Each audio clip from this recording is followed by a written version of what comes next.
Her true story from Arizona. I took care of the whole family, and they took my bed on Christmas. The burden is just someone who eats, complains, and doesn't know when to leave.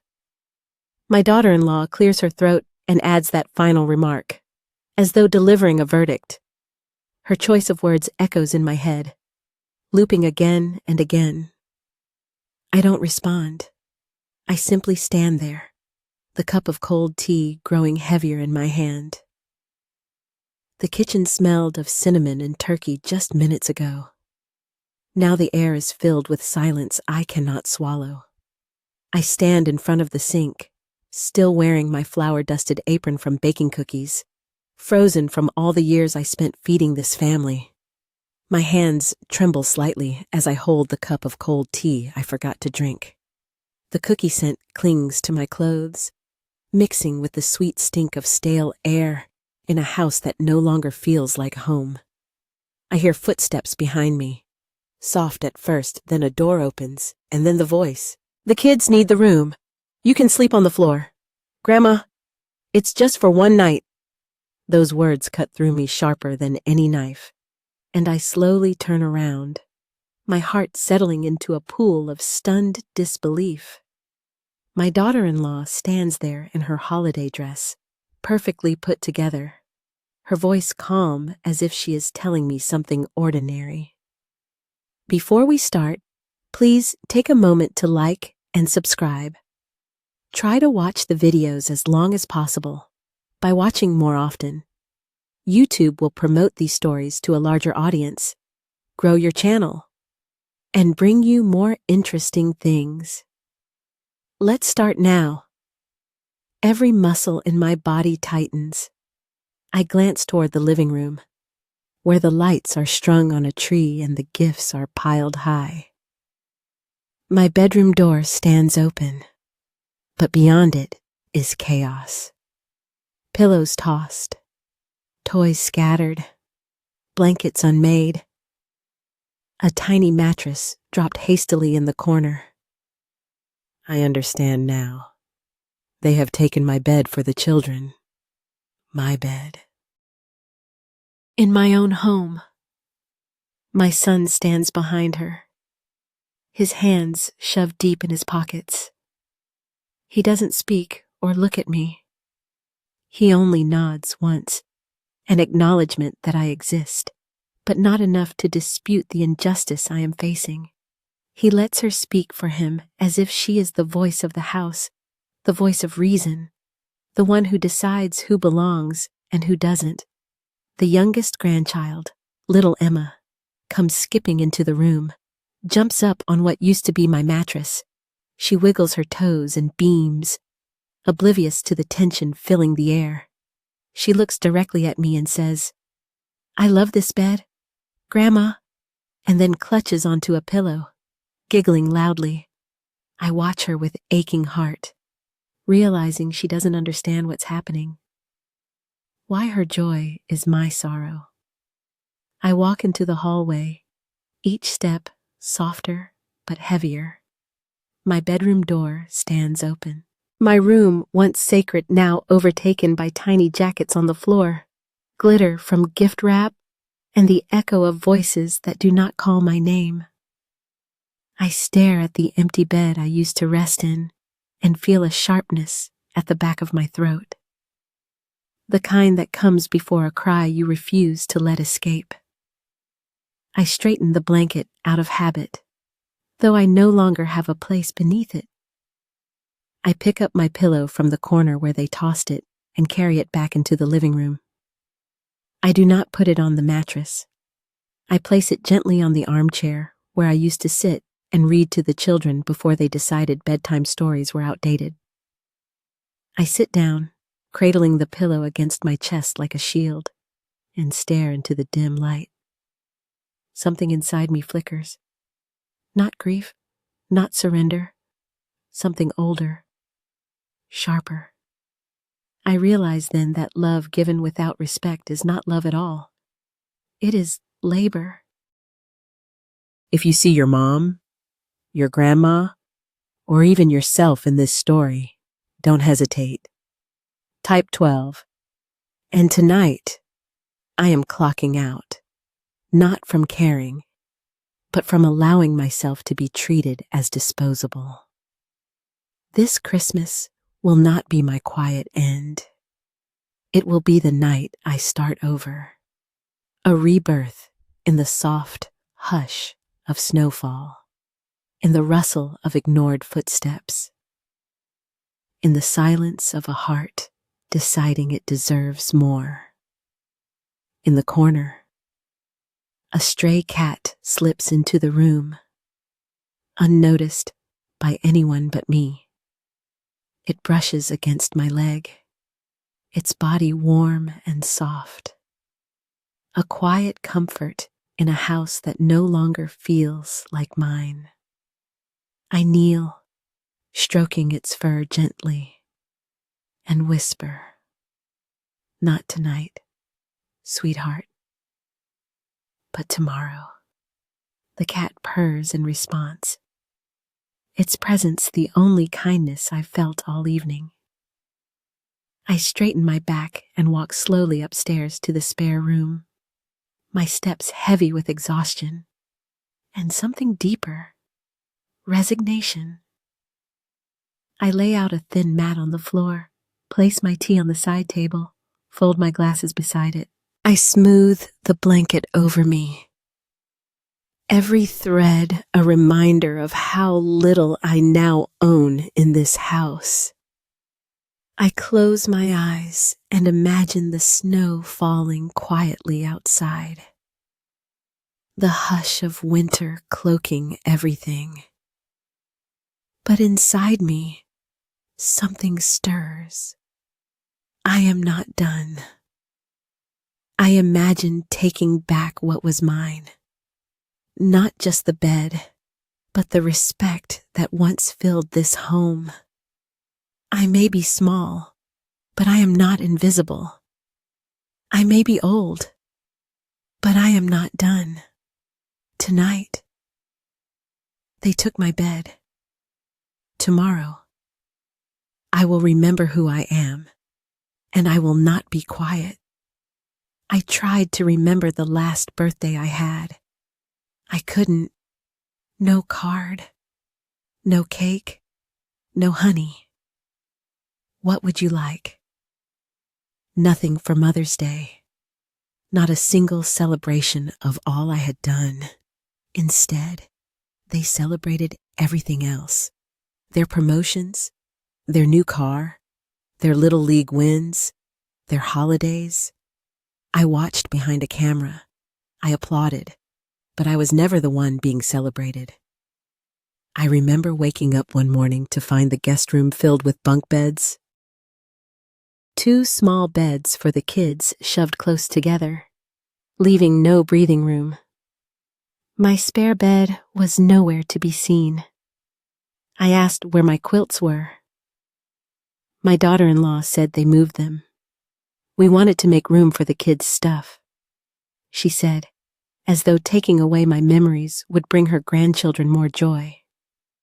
I sat on the edge of the bunk beds and stared at the empty space where my quilt used to lie. My heart ached. It hurt not just because they took my things, but because they didn't seem to notice. I felt invisible, like furniture that could be moved and replaced at will. The worst moment came one evening when I called out softly, "Dinner's ready." I waited by the dining table, heart full of hope, only to hear laughter and clinking dishes from another room. I walked in to see them gathered in the family room with takeout boxes, watching a movie. They had dinner without me. It was the first time I realized I was optional. A shadow of regret passed through me. I thought of the young woman I once was, strong, caring, capable. I thought of the empty credit card statements I paid off, the nights I stayed up with sick children, the times I canceled plans for their school concerts.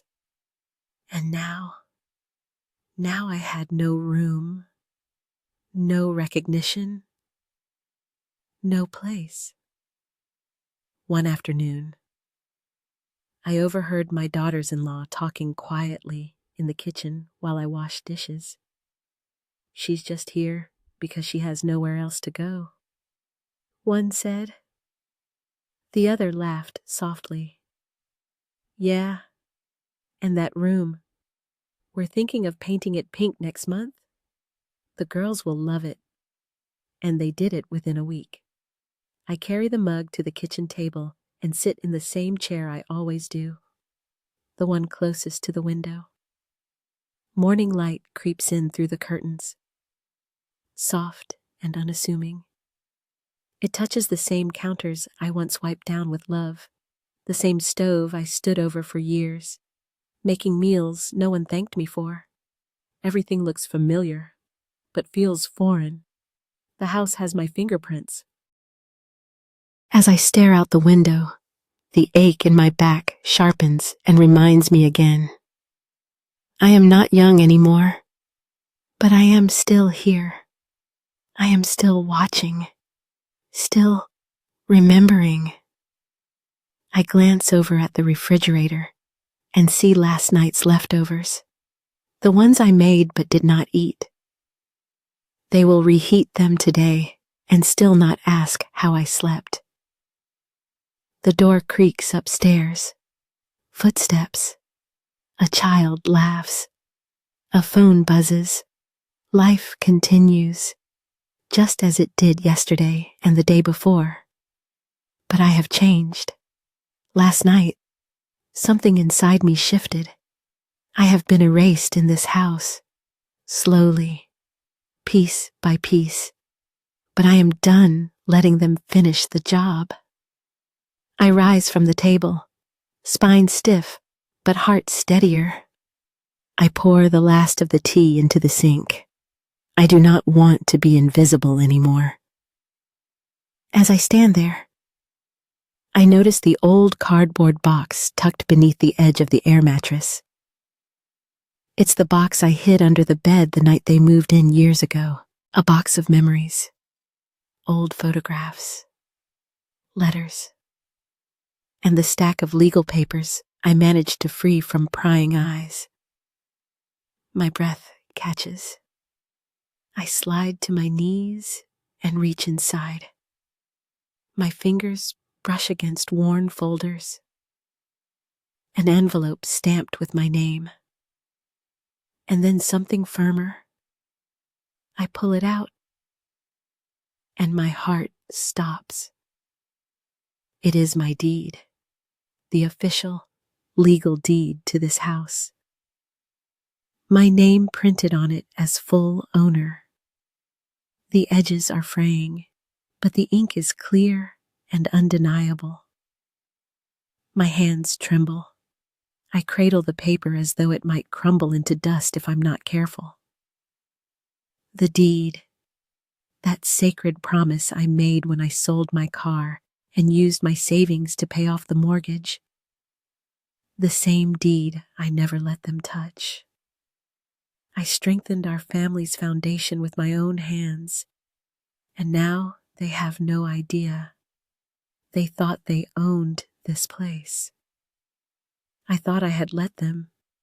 I sit down in the middle of the floor, clutching the deed like a lifeline. Memories flicker like old snapshots in my mind's eye. Signing the papers at the bank. The proud day I handed over the final check. The relief I felt knowing this place would be our home. My son was barely out of high school then, full of ambition and dreams.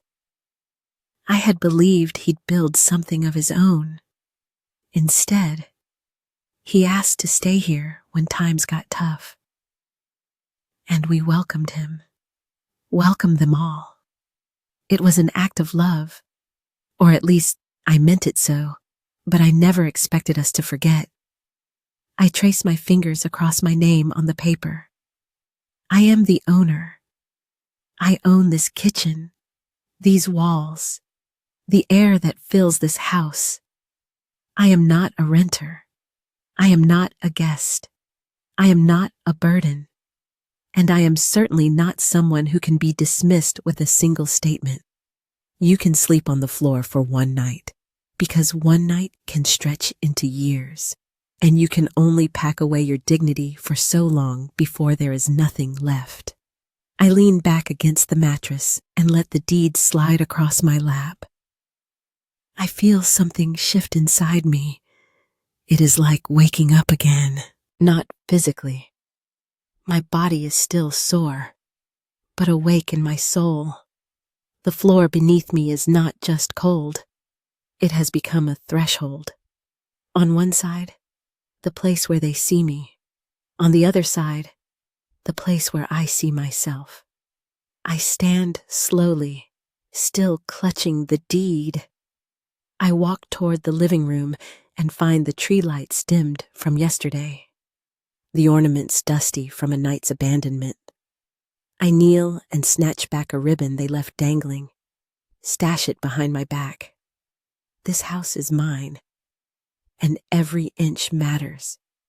I think of the key ring hanging near the front door, the one with a dozen keys. Garage, shed, utility room. One of them is the main house key. It fit perfectly into that front door, whose knob I polished weekly. I remember walking through that door at midnight after holiday shopping to tuck new blankets into the guest room they claim is for them.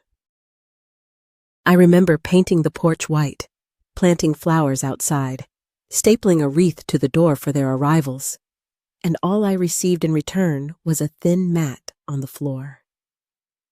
My vision narrows to a plan forming inside me, but not yet. Not today. Today, I will reclaim my presence. I press the deed flat across my chest as I walk to the living room window and glance at the driveway. Their cars are still there. A sedan, 2 SUVs. They are sleeping comfortably inside. They have a roof that came from the sweat of my labor. But tonight, I will let them hold on to it. Just one more morning of ignorance. I walk back to the box, open it again, and find a small envelope addressed to me in my own handwriting. My heart clenches. I open it. Inside is the key to the house, the one I always carried, but never used since they moved in. I press it in my palm. So many years. I shook my head when my son said, "You can just live in your room." "Yes," I said, because I thought that was right, because I didn't want to become the story where grandma shuts kids out when I didn't want to be that person. I stare at the key and feel the weight of its promise. This is not simply metal. It is choice. I walk into the kitchen, slip the key into my apron pocket, and breathe through a smile that tastes like thunder. I think of the nuts I will roast in the oven, the cinnamon rolls I will bake later, the fire I'll build for tonight. Yes, this house is mine, and the warmth of it is mine, too. They can still celebrate Christmas, eat turkey, laugh at kids opening presents. They can still call this place home, but not unchallenged, not without boundaries, not without acknowledging that someone stepped forward when they couldn't stand. I sit back quietly. The lights of the tree dim until tomorrow morning. I let the house breathe under my eyes. If they notice me or care tonight, that is on them. If they treat me as a guest forever, that is their choice. But now, I know the truth. This roof belongs to me. And now, someday soon, I will show them what claiming your own life looks like. Because one day of taking my bed was contemptible, but a lifetime of living here on my terms, that will be unforgettable. After finding the deed and key, I did not act immediately. I sat with them, tracing my name on the paper and turning the weight of that key over in my palm. I needed certainty before I stepped forward again. So I made a phone call. It was quiet. The first words carried more tension because I had not made them yet. "Hello, Mr. Harris. This is Helen Carroll." He paused for a moment, then cleared his throat. "Mrs. Carroll? I haven't heard that name in years. How are you?" I inhaled slowly, steadying myself. "I am well enough. I need your help." He asked where I was.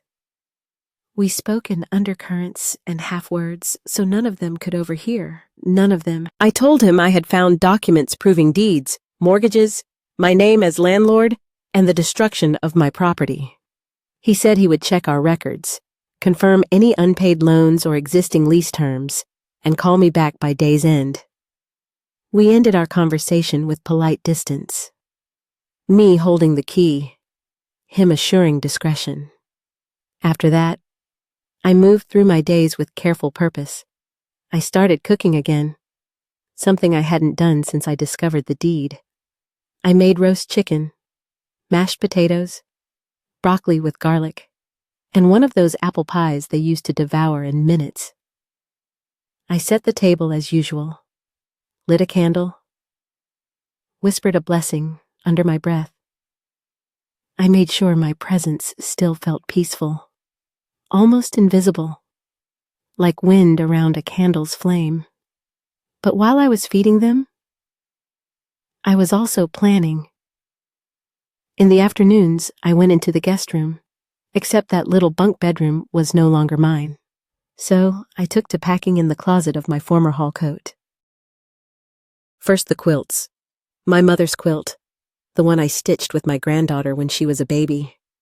Then the photo albums, one for birthdays, one for holidays, one full of old wedding and prom pics. I folded them with gentle care and placed them in plastic bins. I tucked in handwritten letters, recipes I'd written down in neat cursive, a pair of reading glasses. Each evening, after I washed the dishes, I brought another box downstairs and slipped it under the staircase. My steps were quiet, deliberate. No one asked questions. No one noticed the box that appeared night after night. I packed scarves, my old gardening gloves, the knitted shawl I kept for chilly mornings. I took a single china plate, a gift from my late husband, and wrapped it in an old scarf. That item went into a cloth bag I tied and left by the front door.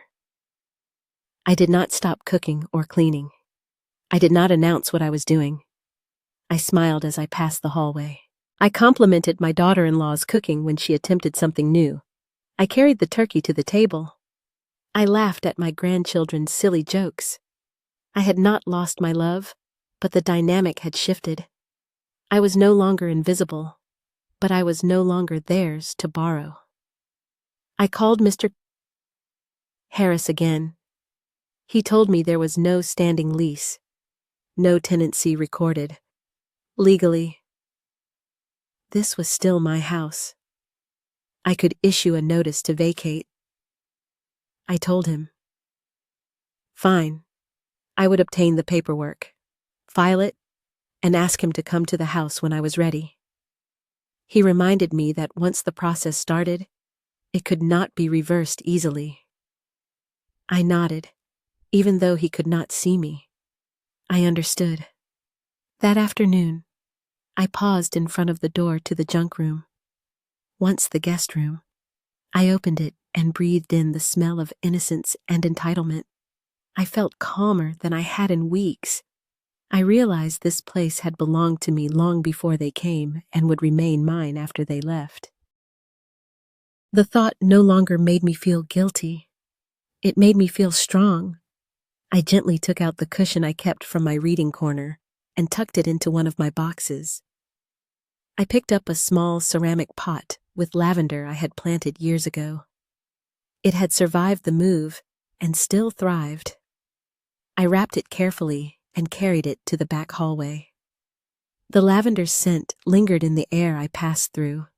I was taking what I valued most. Not in anger, not in malice, but in self-preservation. I heard the kids downstairs laughing over a board game. I pressed my hand to the doorframe and closed my eyes. Part of me missed the chaos. Part of me belonged to those moments. But I belonged to myself now, more than I belonged to a chaotic din that dismissed me. My daughter-in-law came up in the afternoon, called downstairs for something, then saw me by the closet doorway. She paused, then walked away without a word. That was all I needed. She saw me, and she didn't ask what I was doing. That too, spoke volumes. I realized then that none of them were asking me whether I was okay. No one was worried if I missed my bed or my things. So I told myself I could no longer allow their apathy dictate my life. I would not appear hurt.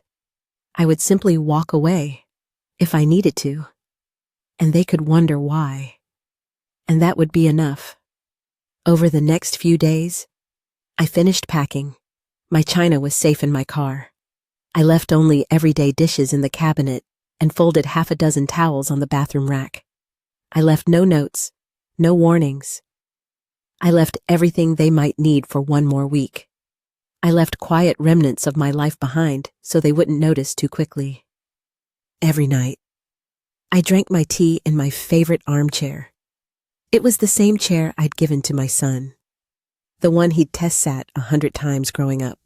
I closed the front window's blinds just enough so the rainbow reflections from the Christmas lights still flickered across the floor. Sometimes I found myself humming low and easy, remembering the lullabies I used to hum to babies at midnight feedings. On the fourth night, I stood by the front window as car lights pulled into the driveway. The house glowed inside. Shadows shifted behind the curtains. I pressed the deed into my coat pocket. Felt the key in my breast. I was ready. They did not suspect a thing. They believed this was still their house, and for so long. They believed I was still theirs. But I was preparing for the moment they would realize that living here had always been a gift, and that gifts can be taken back silently, carefully, with intention. In the days ahead, I would claim my voice. I would reclaim my presence. I would ask them to leave. Not because I hated them, not because I wanted revenge, but because I needed respect and boundaries. And I needed them to know that caring for them did not give them leave to take me for granted. Without noise or spectacle, I was getting ready. And soon, very soon, they would learn that I was not invisible. I am not furniture. I am not a burden. I am the owner of this house and of my life. On the evening of December 31st, I stood in the kitchen under the warm glow of string lights still hanging from Christmas. My phone buzzed in my apron pocket, and without hesitation, I opened my messaging app. I typed carefully into the family group chat. Please be out of the house by January 3rd. The owner has other plans. I pressed send before a single doubt could freeze my fingers. After that, I stepped back and watched. I finished washing the dishes, humming a tune I learned as a child. I clipped a few sprigs of rosemary from my garden and arranged them on the kitchen counter. I brewed a pot of chamomile tea and poured myself a cup, savoring the silence as the rest of the family scattered in confusion and fear. I could hear a ping on my phone. I checked the group chat.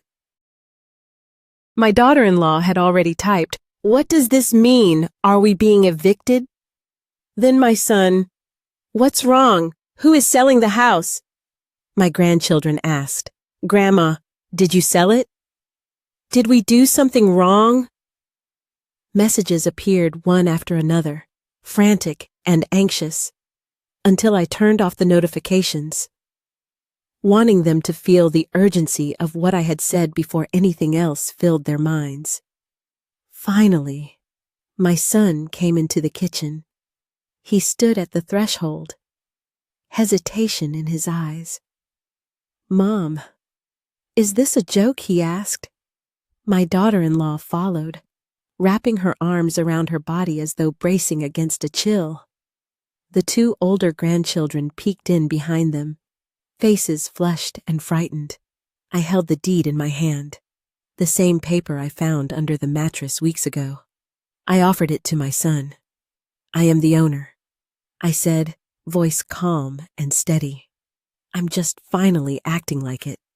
My son's jaw dropped, his face drained of color. He took the paper hesitantly and scanned it, confusion and betrayal flickering in his eyes. He looked back at me and asked, "Mom, you never said.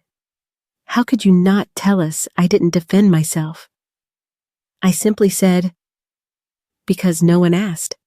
Because it became easier to let them live here than to remember I had the right to say no." They entered the kitchen fully now, 2 adults and 2 kids, peering at me as though I'd stepped out of shadows.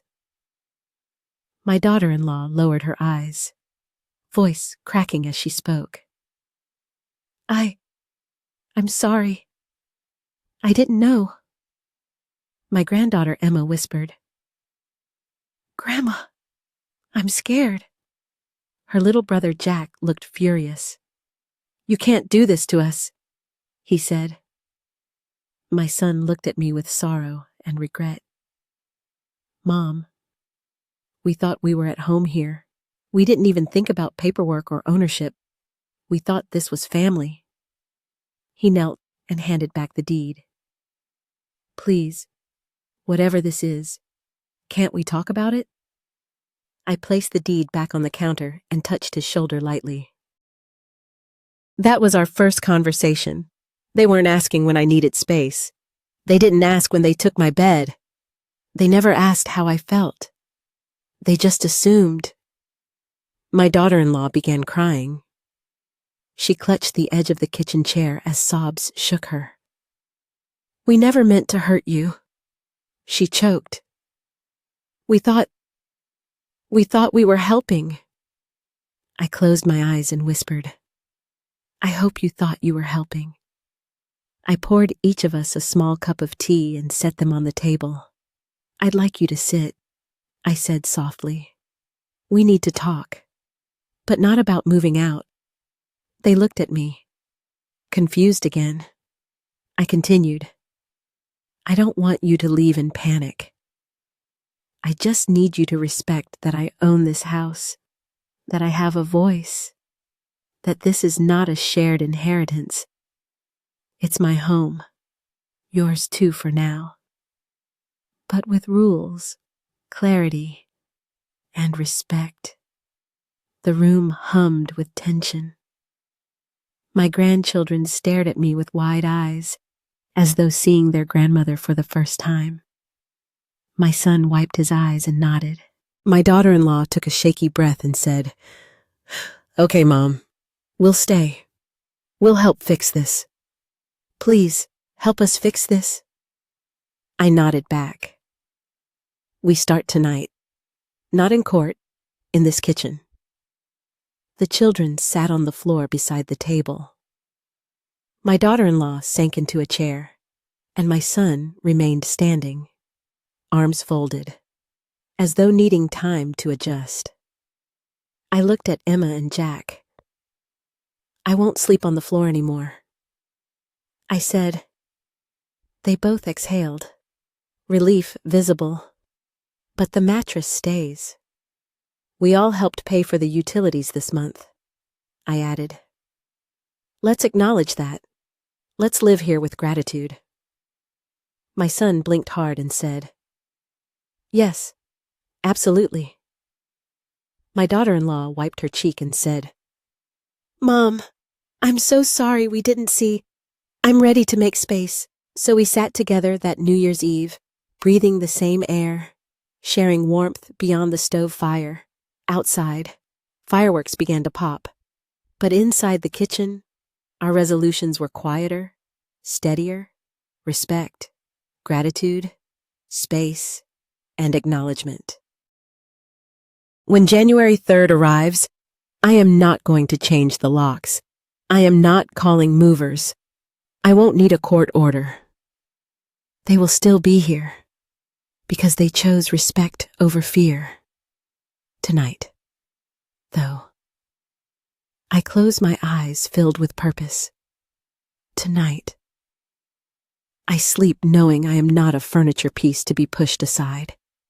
Tonight, I prove that you can reclaim a home with words, papers, and dignity, not drama.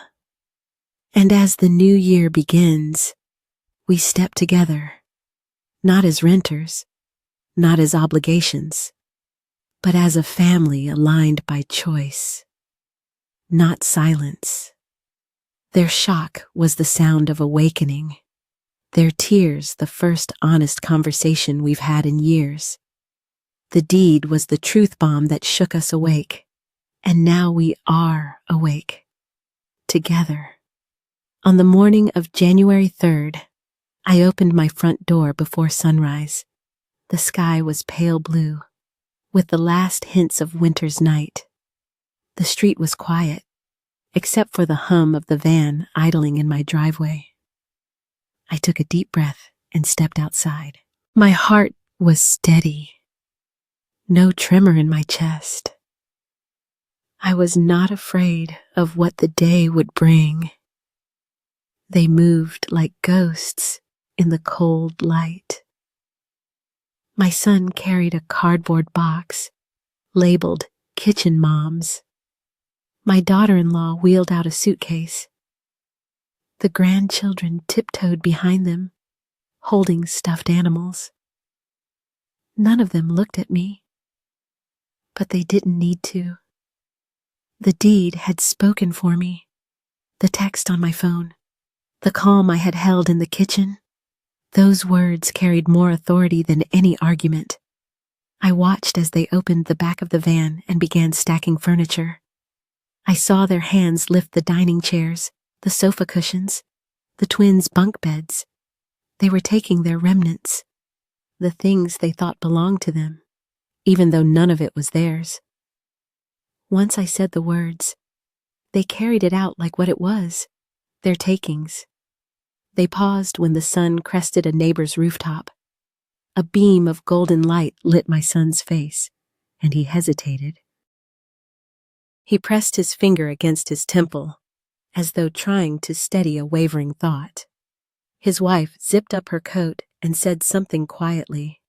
Maybe come on. The children gathered a final toy each. Then they climbed into the van and pulled away, leaving the driveway empty.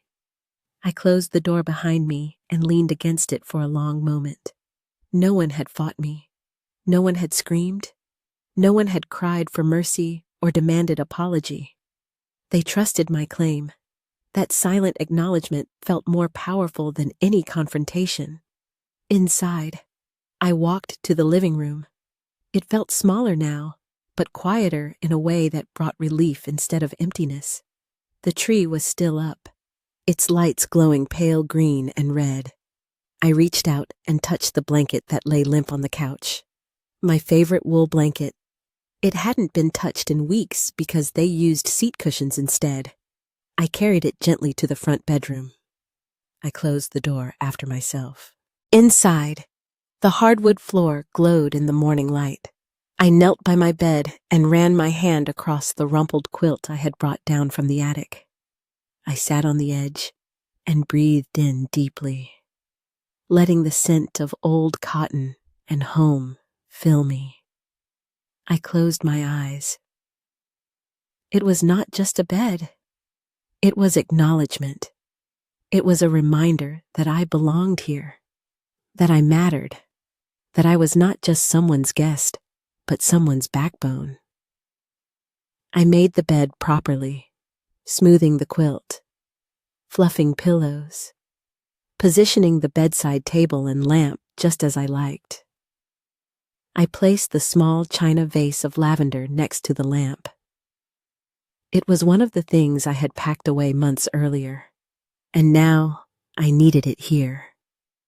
I touched the petals lightly, feeling their fragility remind me of my own prayers. Then I walked through the house. Room by room, I folded spare towels.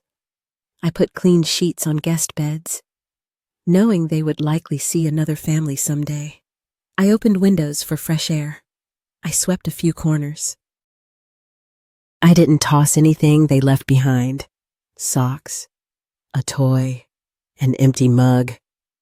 But I did remove the clutter, not because it wasn't theirs anymore, but because it had overstayed its welcome in my clean space. I turned the key in the front door and locked it behind me. The sound was final in a way I never expected locking out my own children would be. I felt my pulse at the back of my throat, but it was a calm pulse, a reminder that I still possessed home, control, and self-respect. I carried fresh flowers from the garden into the kitchen and arranged them in an empty pitcher. I set a cup of tea on the table and sat down. The house was silent except for the ticking clock. I closed my eyes again and let it all sink in. The weight of those boxes gone, the echoes of their voices fading, the room my bed belonged to, restored. There was no hatred in me, no vengeance, just clarity, just peace. They had taken their things. I had left them a house to call home, but I had taken something more. They had taken back the home that was theirs, only by my goodwill. I had allowed them to believe in a shared space, but now they know it was mine, and now I know it is mine. Slowly, I stood and walked outside onto the porch. I watched the sunrise hit the mailbox and the sidewalk. The day felt raw and new. I paused, looked up at the sky, and whispered a blessing. I am still here. I belong. And for the first time in a long time, I believed it.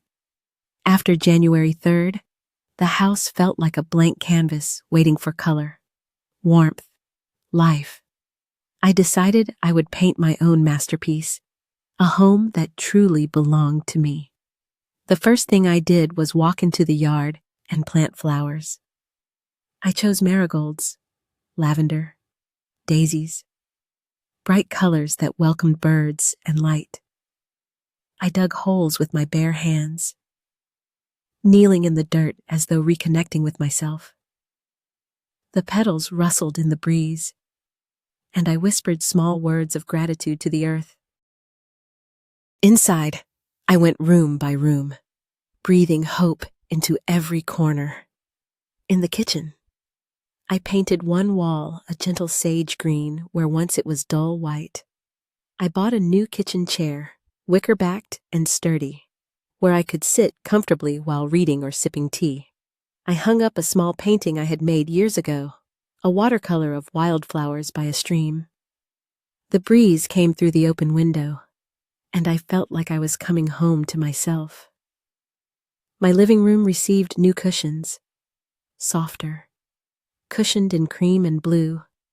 I opened all the windows, threw fresh curtains up, and draped a quilt over the armchair. Everything felt soft, yet familiar, like an old dream corrected. I lit a few candles that spread gentle fragrance of vanilla and citrus. In the space that was once crowded with boxes and borrowed furniture, I planted a rubber leaf plant and put a small wooden shelf beside it with 2 books I loved, one on gardening and one on memoirs. I tested out each corner with attention until I felt calm and settled. In the afternoons, I began attending a gentle yoga class at the senior center a few miles away. I had never thought I'd stretch in a group or hold warrior poses after 70, but the instructor guided us through quiet movement and careful breathing. I felt muscles waking after years of carrying burdens. I made friends. A woman named Clara, who liked poetry, and a man named Hank, who'd served in Alaska and loved to talk about salmon. We walked home after class, sharing iced tea and stories of grandchildren and gardens. Both promised to visit me soon, and I felt my heart expand with something tender I thought had been lost. I saved up for a small trip to Sedona. I stayed in a cozy bed and breakfast, overlooking Red Rock cliffs. I walked through hiking paths with my cane, felt the sun on my face, the wind pooling at my hair. I drank hot tea with strangers who became friends when they offered me postcards from their travels. I bought a pair of turquoise earrings from a local artist, small reminders of my courage and renewal. I returned home with fresh photos pinned to the refrigerator, winding up inside me like a promise of more days to come. One evening, I sat at my computer and began writing. I typed a short message and recorded a video of the corner of my living room, the plant, the new armchair, the walls that felt alive again. I spoke to the camera in clear voice. I used to think giving meant staying quiet. Now, I know giving needs boundaries. I shared how I had cared for my family, how I had lost my bed, how I had learned that kindness doesn't require invisibility. I talked about living kindly without vanishing. I uploaded the video and held my breath. I told myself that if only my neighbors watched it, that would be enough. But it did more. It reached farther. A few days later, I saw the views climbing. Then the comments started. "You are so brave. Thank you for reminding us how to set boundaries with love. Your story made me call my mama and apologize." I saw messages from people my age and younger both, saying they too had given too much until they disappeared. My heart hammered with something like gratitude. I read each message slowly. I told Clara about it over coffee, and she smiled wide and squeezed my hand. Hank winked and said, "Well done, partner." I posted a second video showing my backyard now in bloom, the wind chimes tinkling and the lavender in summer bloom. I said, "Here is a home you work for, not one you just show up to. A home women built with joy and pain." That too went viral on a smaller wave, but bigger than my words. I received emails from a local newspaper and a podcast asking me to tell my story again. I declined politely, saying I believed real change happens in quiet rooms, not headlines. In my house, I kept living my life. I made soup for Clara and Hank on Thursdays.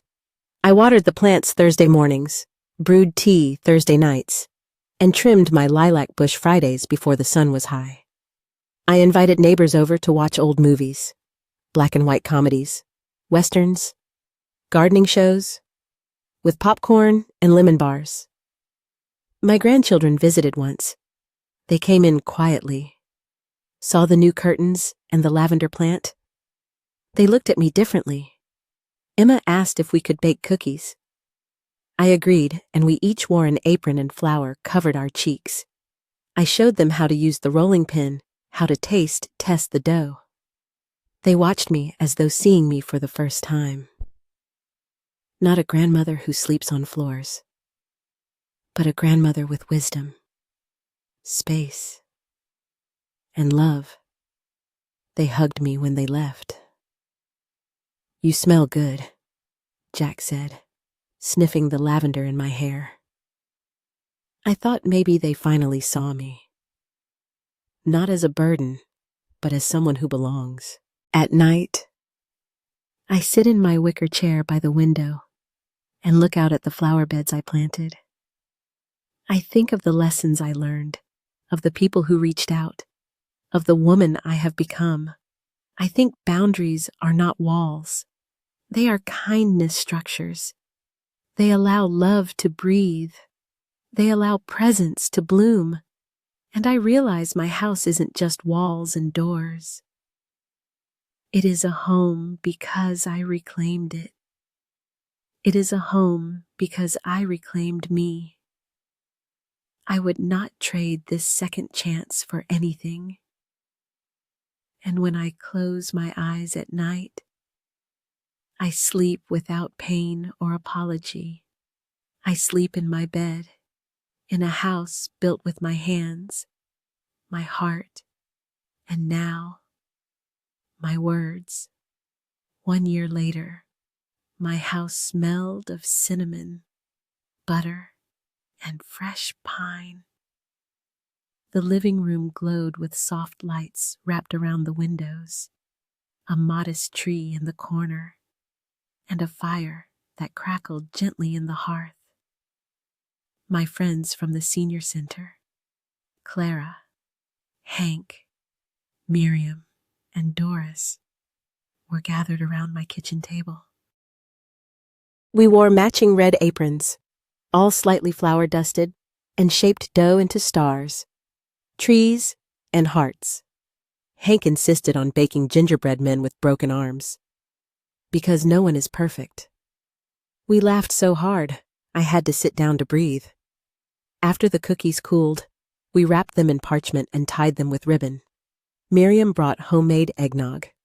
Doris told a story about her first Christmas as a newlywed during wartime. I sat back in my chair and listened, letting the comfort of shared memory fill the air like music. We exchanged small gifts, bookmarks, hand lotions, a scarf. I gave Clara a set of herb seeds. She gave me a jar of wild honey. Outside, snow began to fall gently across the yard. I walked onto the porch with a cup of tea, cradling it in both hands. The neighborhood was quiet, except for distant laughter and the sound of wind sweeping past my wind chimes. I looked at the footprints in the snow from earlier visitors and smiled. This Christmas, I wasn't hosting anyone who didn't see me. Later that evening, I found a letter in the mailbox. A real letter. Not a card, not a bill. A handwritten envelope with my name in careful, slightly unsure cursive. I carried it inside and opened it by the fire. It was from Jack, my oldest grandchild. Dear Grandma. It began, I miss you. I didn't understand how we made you feel. I thought you were just always there, like a lamp that turns on when you need light. I didn't know we were hurting you. I didn't know we took too much and gave too little. I want to visit, if that's okay. I want to see you. I miss your cookies, your stories. I miss you. I stared at the page until the words blurred, then folded it carefully and held it to my chest. I thought of that last night, the Christmas where I lost my bed, but found my voice. And now, here was this boy, growing into a young man, holding out something fragile and real. I wrote back that night, Dear Jack, you can visit, but I sleep in my bed, and I choose who is allowed under this roof. That's what makes it a home. I hope when you come, we can make cookies together. You can hang your own stocking on the mantle. But know this, I am no longer invisible. I am not a background character. I am your grandmother, and I deserve kindness. If you can offer that, you are welcome here. Love, Grandma. I placed the letter in an envelope, licked the seal, and stamped it. I did not cry. I had already done all the crying I would ever need for that family. I returned to the kitchen. The cookies were stacked neatly. The tree lights blinked. Claire was humming something soft near the record player. We played an old carol, and we all began singing, voices slightly off, but full of warmth. That night, I sat in my armchair and watched the fire burn down. The house was quiet, but full, not of people, of peace, of memory, of hope, a kind of fullness that has nothing to do with noise or numbers. I touched the back of the chair where I had once cried in silence. I looked around and felt proud, not just of the home I had reclaimed, but of the boundaries I had built. Boundaries are not walls. They are doors that close gently behind you when enough is enough. And I thought to myself, if anyone asks about this Christmas, I will tell them the truth. It was the warmest one I have ever had. Next time you take someone's bed, make sure it is not the one who owns the roof. Thank you for staying with me through this story. One of quiet strength, lost dignity, and the kind of justice that does not shout, but stands firm. If you have ever been overlooked in your own home, if your sacrifices have been dismissed as duty, then you know how deeply this story cuts and how deeply it heals. Subscribe to Grandma True Stories for more real stories from women who were once silenced, but never broken. Stories that remind the world respect has no expiration date, and neither does memory. Until next time, take care of your elders. And remember, next time you take someone's bed, make sure it is not the one who owns the roof.